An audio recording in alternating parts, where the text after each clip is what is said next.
Everyone, welcome back to my channel, Speak Crime to Me. My name is Elena.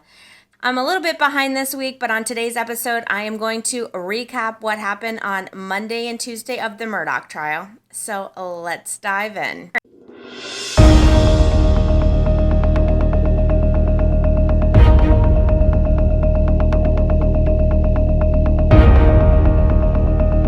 All right, so let's start off with Monday the 13th.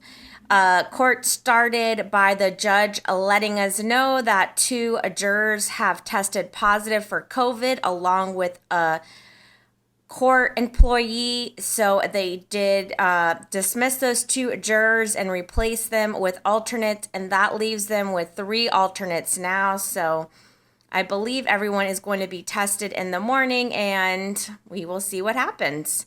Also, the prosecution let the judge know that they received some late information from General Motors on the 10th or the 11th, and they delivered that information on the 12th, and the judge ruled to give both the prosecution and the defense some time to examine this information before he decides on if he's going to allow them to enter into testimony. So we will have to wait and see what happens there.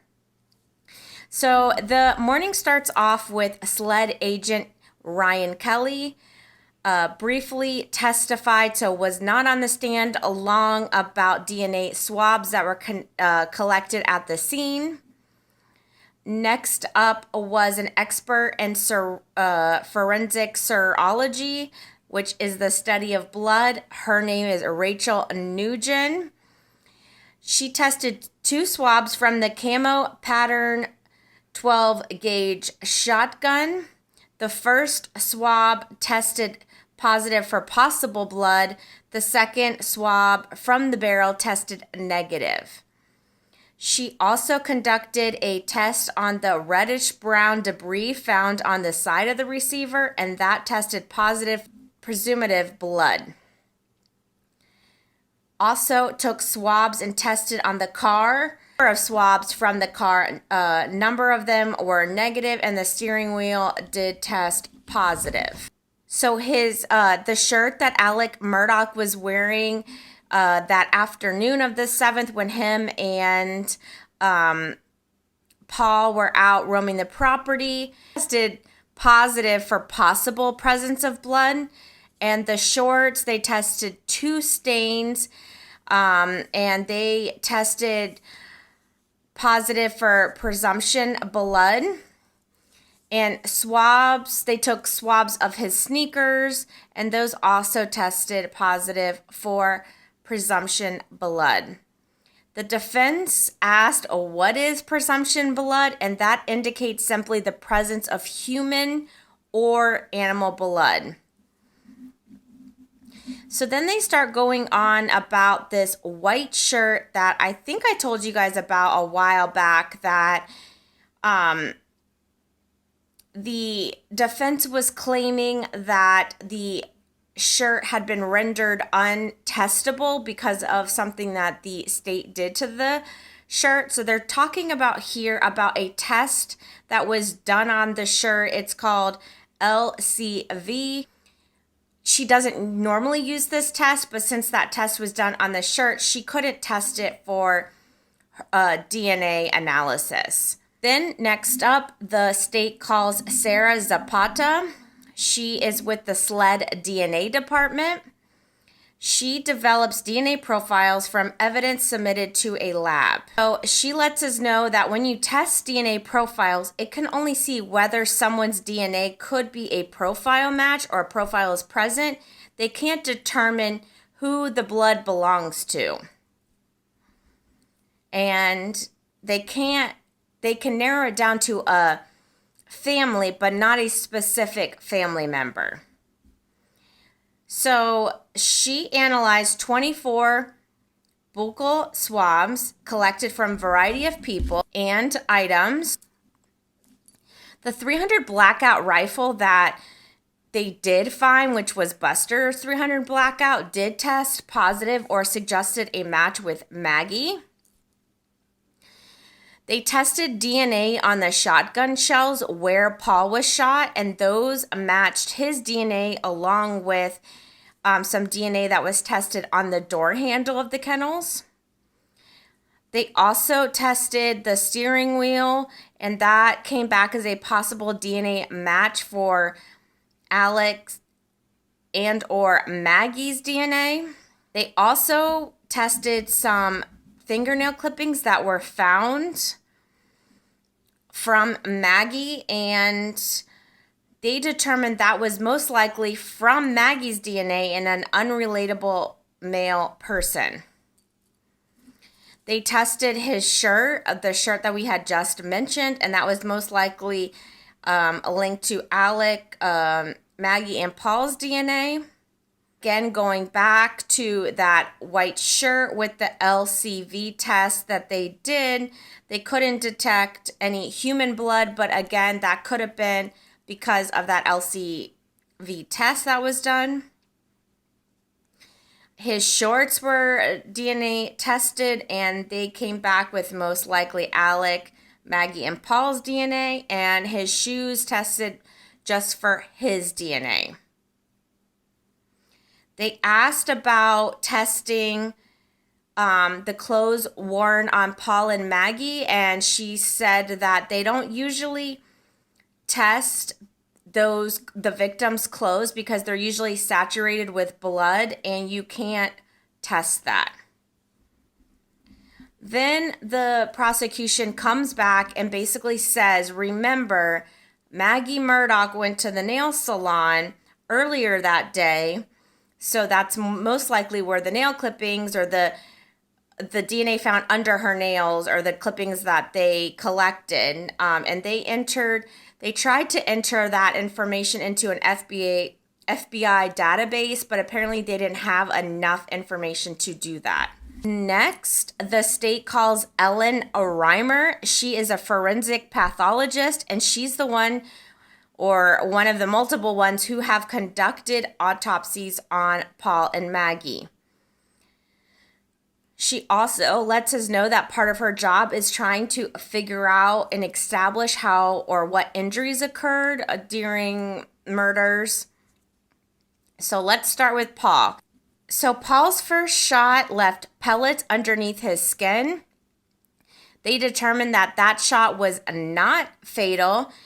It would have made him most likely continued standing. With a marking found, it indicated that his arm was most likely down by his side. The second shot entered the top of his left shoulder, traveled to the left side of his neck, and exited on the top right of his head. That shot was immediately fatal. The force of the bullet, or how the bullet was ejected, was so strong that is what ejected his brain, accounting for the scrapes to his face. And she lets us know that he had no defense wounds. They also tested his system and found that he only had caffeine in his system. And then she starts talking about Maggie's 5 shots from the rifle. Her first shot was through her front rib cage, exiting the side of her back. The second shot entered and exited front and back left thigh. And both of those shots had stripping, which means those shots were within a close range, most likely about 3 feet. Second shot into the thigh being even closer than the first shot, which means that the killer most likely changed positions in between those 2 shots. The third shot was on the top of her wrist and exited inside. They say that the first shot was extremely painful, likely caused her to double over in pain or fall to her hands and knees. By the fourth shot, they determined that she was most likely bent forward, and that shot came underside of her left breast and exited the top of her left breast, continuing on the side of her left face. That shot was immediately fatal. Basically, it destroyed the brain. So at this point, that she has been fatally shot, but we know there was a fifth shot. So the fifth shot was on the back of her head near the base of her skull, meaning that it was most likely fired at a downward angle. As mentioned, the first two shots were very close, with the three shots being further away. The final two shots, so the fourth and fifth shot, suggest that the person was circling Maggie's body. And they also tested that she had caffeine in her system like Paul's, and that Paul and Maggie both had similar food in their system, which means that they had shared a similar meal, which we know that the housekeeper did cook for them that night. And that is how Monday wrapped up. So let's dive into Tuesday, February 14th. So we start Tuesday with the defense cross-examining Ellen Reimer, the forensic pathologist. Paul must have been perpendicular to the shooter, that the first of the two wounds that Paul suffered, the first was shot at a very close range. I think I mentioned this in the prosecution for Monday, but just to remind everyone that the second shot was from the top of the shoulder and entered the left side of the neck, exiting the head, probably at a slightly downward angle, but that one was not as close of a range as the first shot. And that they determined that this was not a contact wound for the second of Paul's shots because his face was spared. And that is how the defense, and we wrap up the testimony of Ellen Reimer. So next we hear from Devin Newell. He's a senior technician with GM. I mentioned this for Monday, that they had some late information come in. This GM expert didn't really testify a whole lot, basically just clarifying why this late information came in, saying that there was a search warrant in March of 2022 requested, and that he learned on February 10th of 2023 that there was more information available, like GPS data, but again, they didn't elaborate exactly what that entailed. We hear from the dog caretaker, Dale Davis.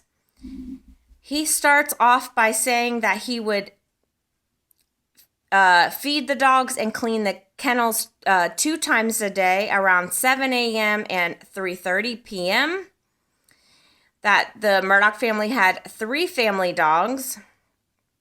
That Alec was not really around that much, as he was always either in court or busy with work.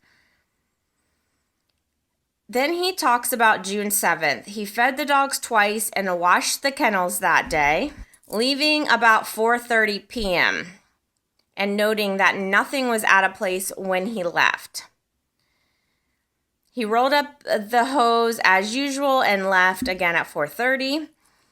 He noted that there is water, or a water pool would develop under a spot where the house hung, but not in the feed room. Remember, this goes back to at the early days, the prosecution kept on talking about this water found by Paul's body.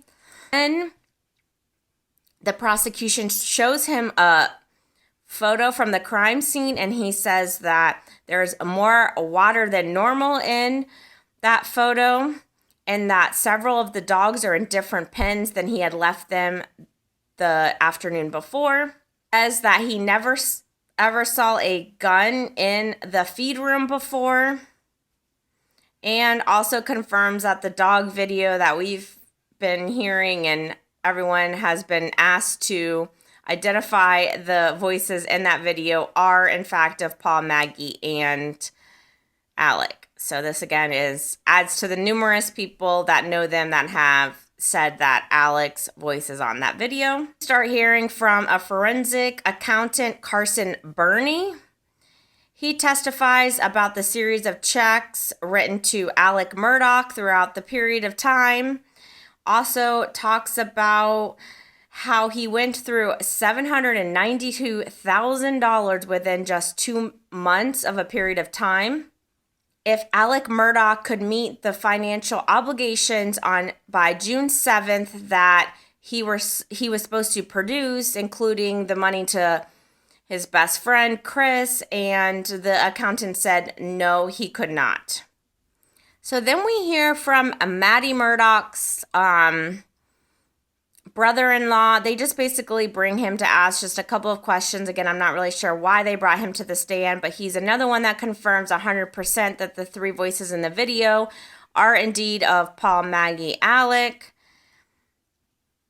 Asks if he ever saw that blue coat before. He says no. Then they start interviewing Maggie's sister. So they basically just ask her some questions. I'm not going to go in any particular order, but just kind of go through some of the statements she made. She notes that it was odd that Alec Murdaugh never talked about finding Maggie or Paul's killer. They asked if Maggie and Alec were happily married. She says that they were in a good marriage, but it wasn't perfect, but Maggie was happy. Then they kick out the jury, and then they talk about apparently Maggie thought that Alec was having an affair back in 2007, and she kicked him out for a period of time. Actually, the sister notes that, they did move forward, but that was always weighing heavily on the back of her mind. And after hearing that testimony, the judge rules that this is really irrelevant. This from a long time ago, doesn't really necessary to bring into the case. So the judge says that she cannot testify about that affair. She also talks about how Maggie knew that he was abusing painkillers and that they called Paul the detective as Paul was constantly making sure that he wasn't overdoing it on painkillers or really how bad the issue had gotten. She relates a conversation that she had with her sister on the June 7th around 4 p.m. where Maggie's telling her that Alec wants her to go to Moselle that night and she doesn't really want to. And her sister starts tearing up and saying that she encouraged her sister to go there that night. Later, she starts talking about how Alec Murdaugh's number one goal was to always clear Paul's name from the 2019 boat crash. And again, she says it was weird because she never talked about finding Paul and Maggie's killer. It was always about clearing Paul's name. They also ask her about the coat, says she's never seen it before. She says that they got a call on September 4th, basically saying that Murdaugh had been shot. And she calls the lawyer, and the lawyer tells her, his lawyer, that he had been shot and he had just been fired from his law firm for stealing millions of money. After that, she says how she was frantic on high alert that someone was targeting the family. And then this weird conversation starts happening between her and Alec. She asks if they suffered when they were shot, and Alec says no. But then in quote, whoever did it thought about it for a long time, and she said that really resonated with her, that was just a very odd conversation. Reiterates how he took a nap that night and didn't go to the kennels. And they start asking her if she knew if Maggie was involved in the financials, and her sister says no, but she was not happy in Moselle. She was staying at Edisto because of after the boat crash, she just didn't feel comfortable at Moselle and in that community. And apparently she had been looking for a new house in a different location in South Carolina. She had found a house and was talking to her sister and family about possibly putting in an offer. That is how basically the testimony with Maggie Murdaugh's sister went, and that is how we end the day of Tuesday, February 14th. So stay tuned tomorrow I will be releasing another video recapping Wednesday, Thursday, Friday. And thank you all again for joining me here on Speak Crime to Me. Until next time. Conversation.